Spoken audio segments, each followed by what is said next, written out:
Olá, tudo bem? Eu sou o professor Felipe Pego Camargos, professor de História, e nós vamos hoje para mais uma aula de História. Vamos falar sobre a história do nosso país, a história do Brasil, daqui a pouco. Agora, eu quero dar um aviso para você que está acompanhando a aula pelo Google Classroom, pelo aplicativo. É importante que você registre a sua presença. Como que você faz isso?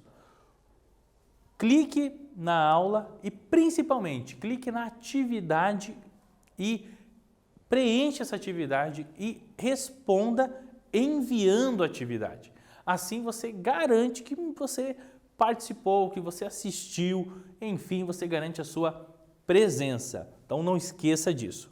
E agora sim, vamos ver qual é o tema da nossa aula de hoje. Abolição, imigração e indigenismo no Império. Esse é o nosso novo conteúdo. Abolição, imigração e indigenismo no Império. E hoje, especialmente hoje, vamos falar sobre a abolição. Vamos em frente? Nossos objetivos em relação à aula de hoje. Basicamente os seguintes: formular questionamentos sobre o legado da escravidão nas Américas com base na seleção e consulta de fontes de diferentes naturezas. O que nós estamos dizendo aqui? Que por muitos anos, eu arrisco dizer por muitos séculos, a história dos afrodescendentes, a história dos escravizados foi contada por quem os escravizou ou por grupos que eram interessados nesse processo. Quando nós falamos em consultar diversas fontes, significa que também vamos ouvir o lado ou aqueles que foram dominados, escravizados. Então, por isso é importante recorrer a diversas fontes. E como já falamos antes, analisar, verificar cada uma delas. E um outro objetivo específico da aula de hoje: compreender o processo de abolição da escravidão no Brasil, analisando as leis fundamentais e as questões políticas que viabilizaram tal processo. Novamente, a ideia de processo. Algo que vai acontecendo ao longo do tempo. Não algo que aconteceu da noite para o dia ou do dia para a noite, mas um conjunto de fatores que permitiu, no caso da aula de hoje, que tivesse a abolição da escravidão no Brasil. Vamos em frente? Como nós já temos o costume, o bom costume, vamos retomar alguns conteúdos. Então, o que nós falamos na última aula? Sobre a emancipação política do Brasil em relação a Portugal. Não vamos esquecer isso, né? Vamos lembrar do nosso idioma, falamos o português. E também que colocamos como um marco simbólico desse processo a chegada da corte portuguesa em 1808 e todas as transformações que a corte fez no Rio de Janeiro e em todo o Brasil. Assim, nós tivemos um caso singular, ou seja, um caso único, em que uma colônia cediu o Império Colonial. A vinda da corte representa um dos fatores que contribuíram para a emancipação política do Brasil. Então, essa experiência que o Brasil teve de receber a sede imperial, a metrópole, é algo na história das emancipações políticas da América único, que não teve outro precedente ou outro exemplo. E o que vai acontecer? Após o regresso da corte e da família real para Portugal, o Brasil, que já não era mais uma colônia, mas um Reino Unido a Portugal, tá? O que vai acontecer lá em 1821, quando Dom João e boa parte da corte retorna? Vai acontecer que Pedro de Alcântara agora é Dom Pedro, príncipe regente do Brasil. Nesse mesmo contexto, tivemos um líder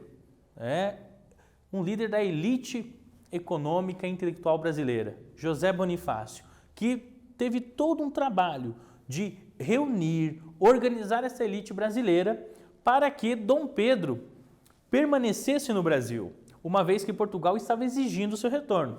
E aí, a permanência de Dom Pedro no Brasil ficou conhecido como Dia do Fico. Está conseguindo lembrar? Vamos em frente? O Dia do Fico como ficou conhecida a permanência de Dom Pedro, foi uma desobediência frente à metrópole portuguesa. Essa desobediência, podemos simbolizar aqui, foi um dos grandes rompimentos com o domínio português no Brasil. Esse primeiro grande rompimento não foi único, porque na sequência nós tivemos o cúmplice, na qual o Dom Pedro escolhia se obedeceria ou não uma lei de Portugal, uma ordem de Portugal, a sessão do Conselho de Estado com a princesa Leopoldina, que decidiu junto com os ministros brasileiros pela separação definitiva com Portugal, e em meio a tantos processos, em 7 de setembro de 1822, por meio do grito Independência ou Morte, Dom Pedro simbolicamente estabeleceu a emancipação política do Brasil em relação a Portugal. Aí eu acredito que você vai lembrar daquele quadro do Pedro Américo, décadas depois desse fato histórico, certo? Falando naquele quadro, vamos lá, temos aqui um quiz. A pintura ao lado representa qual evento da história do Brasil? Tá fácil, hein? Olha aqui, a pintura ao lado, bem conhecida. Representa A, a Inconfidência Mineira, B, a Conjuração Baiana, C, a Balaiada ou D, a Independência do Brasil? Isso aqui é só para a gente iniciar os trabalhos. Tá bem tranquilo, né? Um tempinho, nós já voltamos.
Questão tranquila, né? Vamos ver? Independência do Brasil, né? O quadro do Pedro Américo, Independência ou Morte. Vamos em frente? Uma notícia para a gente analisar aqui. Então, presta bem atenção, essa notícia do Diário do Nordeste. E vamos ler e observar o que está dizendo aqui. Conselho Federal da OAB institui o Prêmio Luiz Gama. Então, uma notícia de 18 de agosto de 2020, certo? Agora vamos ler um pouco mais sobre essa notícia. Prêmio foi proposto por André Costa, Conselho Federal da OAB, pela bancada do Ceará e deve homenagear a cada gestão da ordem 2 juristas e uma instituição de destaque na defesa e na promoção da justiça social. Tá? Então vamos aprofundar um pouco mais essa notícia aqui, que envolve OAB, Luiz Gama, homenagem. Vamos entender um pouquinho mais disso. Então, Conselho Federal da OAB, Ordem dos Advogados do Brasil. Então, caso você não sabia, OAB significa Ordem dos Advogados do Brasil. Um dos advogados que pertence a essa ordem do estado do Ceará decidiu homenagear pessoas que lutam pela justiça social. E o prêmio para que essas pessoas que serão homenageadas deu-se o nome de Luiz Gama, certo? Agora, você sabe quem foi Luiz Gama, esse personagem aqui da imagem? Por que uma instituição ligada às leis, a Ordem dos Advogados do Brasil, escolheu dar um prêmio a essa pessoa, homenageando essa figura histórica aqui? Então, na aula de hoje, nós vamos entender quem foi Luiz Gama e o contexto no qual ele estava inserido. E aí eu acredito que você vai compreender a razão pela qual a OAB, repetindo, a Ordem dos Advogados do Brasil, decidiu dar ao prêmio esse nome. Tranquilo? Então fique atento, fique de olho aí, atenção que nós vamos chegar lá, tá bom? Vamos em frente? Abolição. Então, abolir é você extinguir. Abolir é acabar com algo. Então, você está tirando algo, até uma palavra um pouco forte, mas destruindo algo, sinônimo disso. Então, o que acontece? Os escravizados foram aqueles que mais desejavam sua liberdade.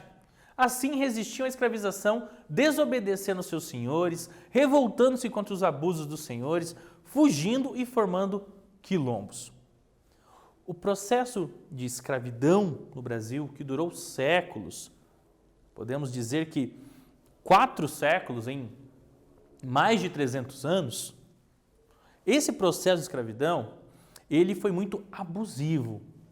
Então, os escravizados eram, além de trabalharem muito, também perdiam sua identidade cultural muitas vezes, não que eles perdiam, mas tentavam se tirar essa identidade cultural deles, mudando os nomes, não permitindo práticas religiosas que eles traziam da África e com outros abusos. Então, o que vai acontecer? Os escravizados eram os mais interessados por sua liberdade, tanto que não dependeram de lei para se manifestar contra esse sistema escravocrata. Então, o que eles faziam? Alguns escravizados recusavam a cumprir certas ordens por não concordarem, o que mostra que mesmo ali na condição de escravizados, de presos, eles tinham sua consciência, sua personalidade. Outra coisa, muitas vezes eles fugiam. Teve vários relatos de grupos escravizados que muitas vezes destruíam máquinas, enfim, prejudicavam, reagiam, eliminando objetos de castigo. E uma das formas que nós destacamos aqui, os quilombos.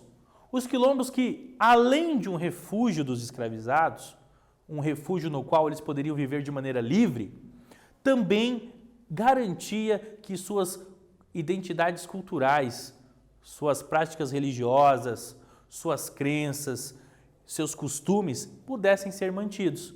Então, muito antes de leis abolicionistas, ou seja, de leis que iriam acabar com a escravidão, o povo afrodescendente, o povo escravizado, já agia contra esse sistema. Que fique bem registrado isso. E, falando em quilombo, uma imagem de um lugar simbólico, né, quando a gente fala de quilombo. Por quê? Houveram muitos quilombos por todo o país. Né? Nós temos, inclusive, remanescentes de comunidades quilombolas. Mas um em especial, acredito que você já ouviu falar, certo? Do Quilombo dos Palmares. E essa foto aqui, tirada no ano 2000, mostra aqui o que? Um jogo de capoeira, mais uma herança afrodescendente, afro-brasileira,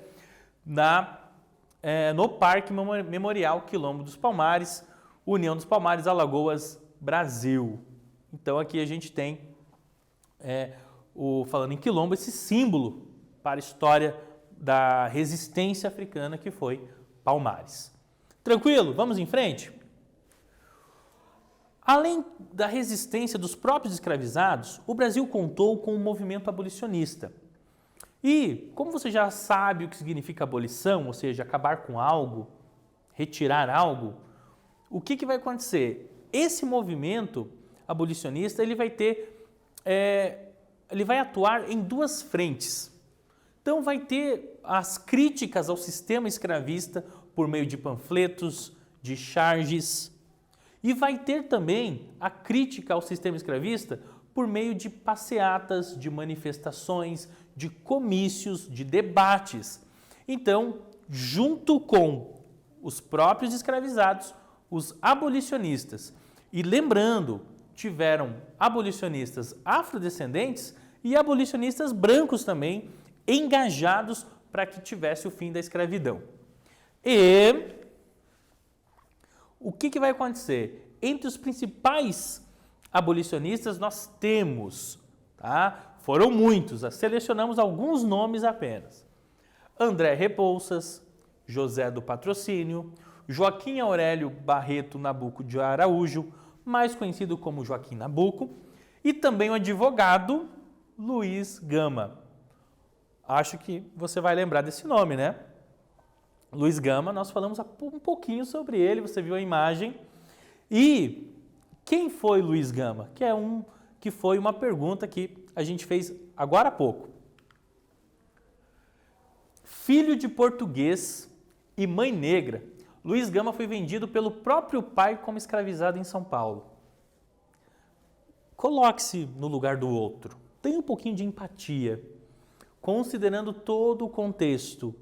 Veja que a vida de Luiz Gama, em seu aspecto familiar, não foi uma vida, podemos dizer, fácil. Mas o que vai acontecer? Mesmo sendo vendido como escravizado, Gama atuava como advogado por meio de uma provisão, isto é, um documento dado pelo Poder Judiciário do Império que o autorizava a prática do direito. Então, Luiz Gama tinha uma autorização do próprio governo imperial brasileiro, do Poder Judiciário, poder que cuida das leis, para que ele pudesse defender pessoas, representar pessoas. Os advogados são operadores do direito. Então, eles representam pessoas em suas devidas causas, certo? E Luiz Gama tinha esse trabalho de advogado por meio de um documento do próprio governo, dando esse direito dele exercer a profissão, certo? E além disso, além de ser um advogado em favor dos escravizados, ou melhor, para que os escravizados pudessem ser libertos, além de atuar nessa área, Luiz Gama criou a Caixa Emancipadora Luiz Gama para compra de alforrias. O dinheiro arrecadado por meio dessa caixa permitiu que escravizados conseguissem comprar a carta de alforria, ou seja, a sua liberdade. A alforria era o documento mais desejado pelo escravizado, pois era um documento assinado em cartório pelo próprio senhor, pelo seu próprio, entre aspas, proprietário, que dava a liberdade a esse escravizado. Então, Luiz Gama vai trabalhar para que muitos desses escravizados pudessem, com a ajuda dessa caixa, desse fundo financeiro, conseguir a alforria e, consequentemente, a sua liberdade. Aqui você consegue, então, estabelecer a relação do porquê o Prêmio Luiz Gama, instituído pela OAB, Ordem dos Advogados do Brasil, homenagear pessoas que lutam pela justiça social e Luiz Gama ter sido escolhido. Conseguiu fazer a relação? Vamos em frente? A resistência dos escravizados, o movimento social abolicionista, a Inglaterra, fatores econômicos e ainda setores militares apoiavam o fim da escravidão no Brasil. Duas observações muito importantes. Nós já falamos dos escravizados, da resistência, mencionamos os abolicionistas, falamos agorinha do Luiz Gama. A Inglaterra. Por que a Inglaterra estaria preocupada com o fim da escravidão no Brasil? Detalhe muito importante. Os produtos brasileiros estavam fazendo concorrência com alguns produtos ingleses. E por isso, os ingleses desejavam que o Brasil iniciasse o trabalho assalariado. Então, o desejo da Inglaterra no fim da escravidão brasileira era por um interesse econômico, principalmente pelo mercado, pela concorrência de produtos e também uma segunda observação. Muitos militares lutaram com escravizados na Guerra do Paraguai. E esses militares, alguns desses militares, uma parcela significativa, por isso eu mencionei muitos, defendiam que de fato eles fossem libertos. E aí, embora tivesse essa pressão, Dom Pedro II e a elite imperial entendiam que a abolição deveria ser um processo lento e gradual. Ou seja, existiam certas preocupações do governo imperial em libertar os escravos. Preocupações essas, podemos dizer, guiadas muito por razões econômicas. E agora nós vamos para a atividade. Vamos lá? Sobre o processo de abolição da escravidão no Brasil, responda as questões a seguir. A. Escreva 2 maneiras de resistência dos escravizados, certo? E B. Como atuou o movimento abolicionista? Então, um tempinho e aí nós já retornamos.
Vamos conferir?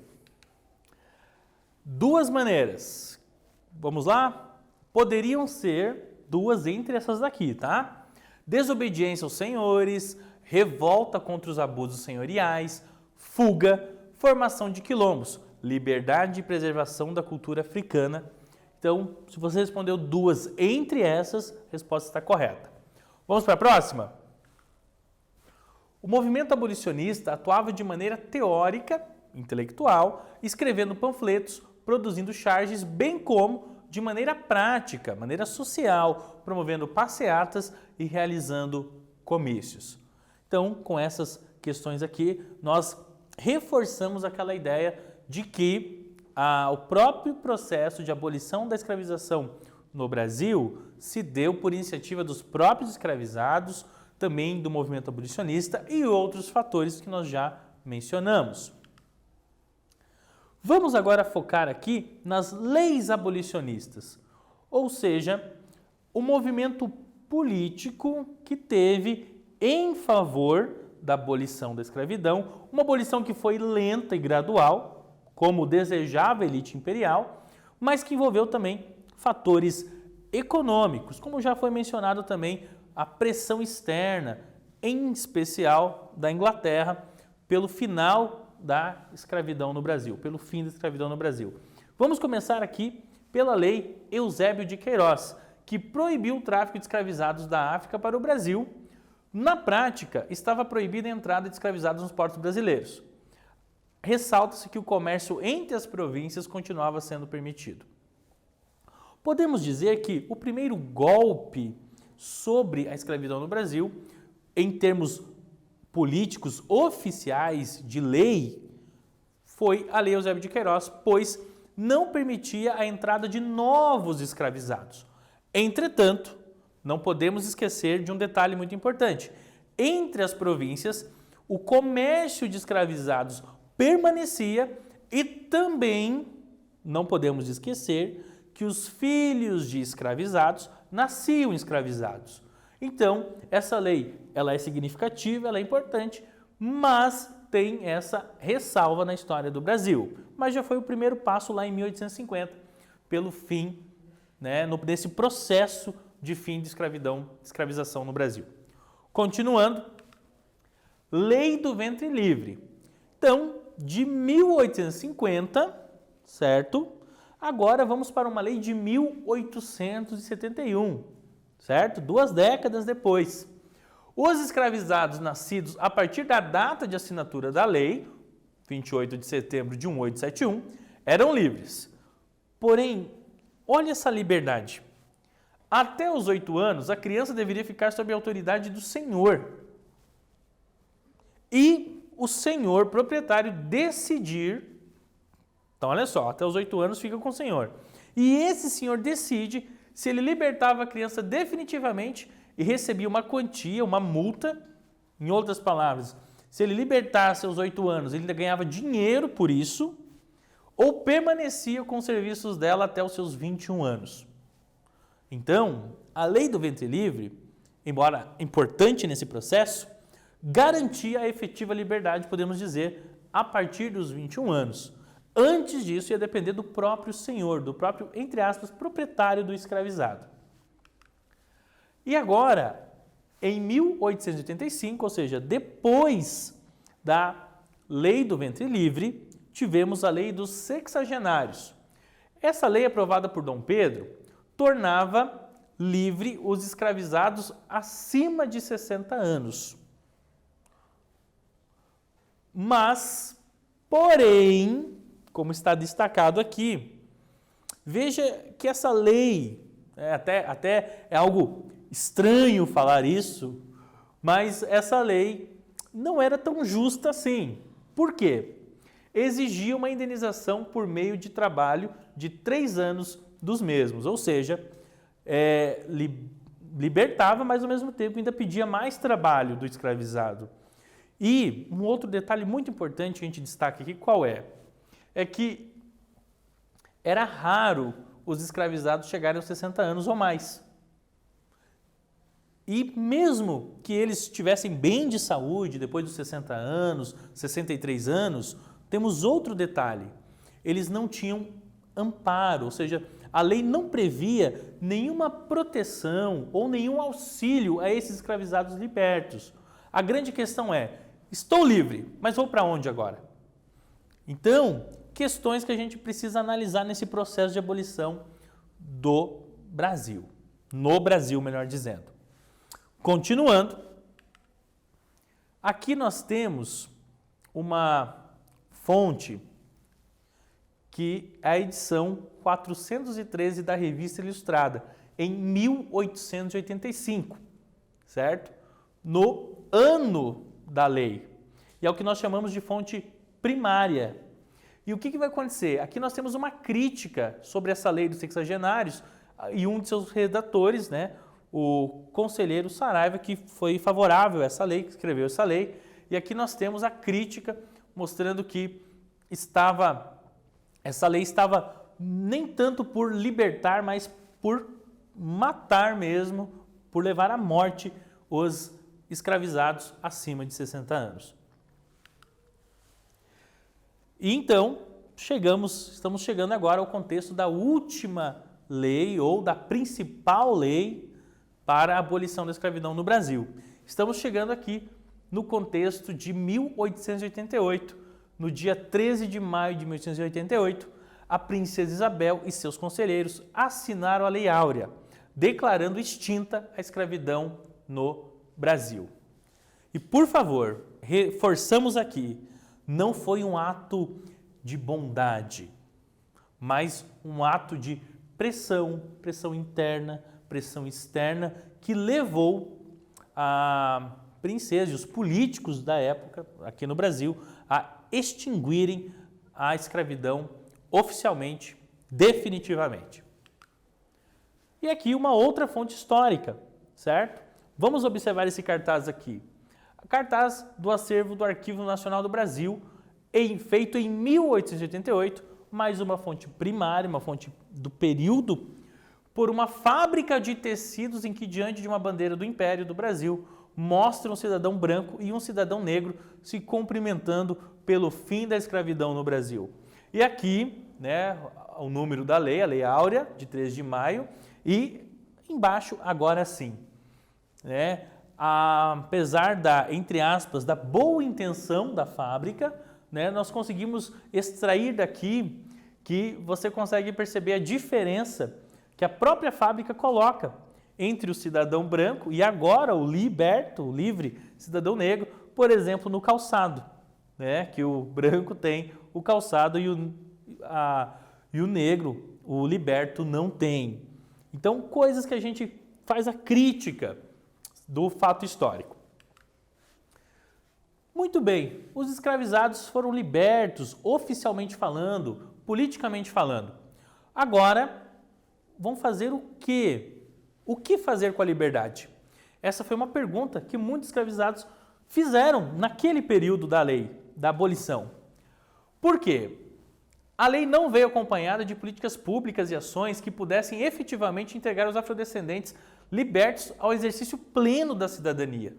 Assim, as comunidades afro-brasileiras continuaram a passar dificuldades, mas sempre lutando, resistindo por melhores condições de vida. Então, a abolição da escravidão foi importante, mas não resolveu todos os problemas sociais, econômicos, de cidadania mesmo, que os afro-brasileiros precisavam que tivessem sido resolvidos. E agora, atividade 3. Vamos lá? Considerando as leis abolicionistas, assinale a alternativa correta. A. A Lei Áurea estabeleceu o fim do tráfico de escravizados. B. A Lei dos Sexagenários libertava os escravizados nascidos somente em 1860. C. A Lei Eusébio de Queiroz decretou a libertação dos escravizados acima de 60 anos. Ou D. A Lei do Ventre Livre atendeu, ainda que com ressalvas, crianças e jovens. Somente uma está correta, um tempinho e nós já voltamos.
Vamos para a resposta certa?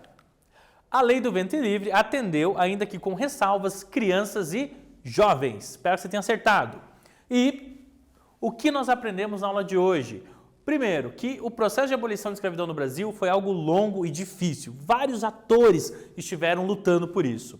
Compreendemos que escravizados afro-brasileiros livres, alguns homens brancos, também estiveram nessa luta. O movimento abolicionista, a pressão interna e externa, lembra lá da Inglaterra? Lembra do Luiz Gama enquanto abolicionista? E o fato que resultou na assinatura da Lei Áurea em 13 de maio de 1888, depois desse longo processo. Também ressaltamos que em 1888, os recém-libertos não tiveram amparo do governo e por isso passaram muitas dificuldades. Mas as comunidades afro-brasileiras sempre lutaram para superar as desigualdades sociais, que é histórica, antiguíssima no nosso país. Chegamos ao final da aula de abolição e na próxima aula você não pode perder o conteúdo de imigração, um fato que aconteceu no Brasil durante o século XIX e que também vai modificar a sociedade e a economia brasileira. Até a próxima aula de História. Forte abraço!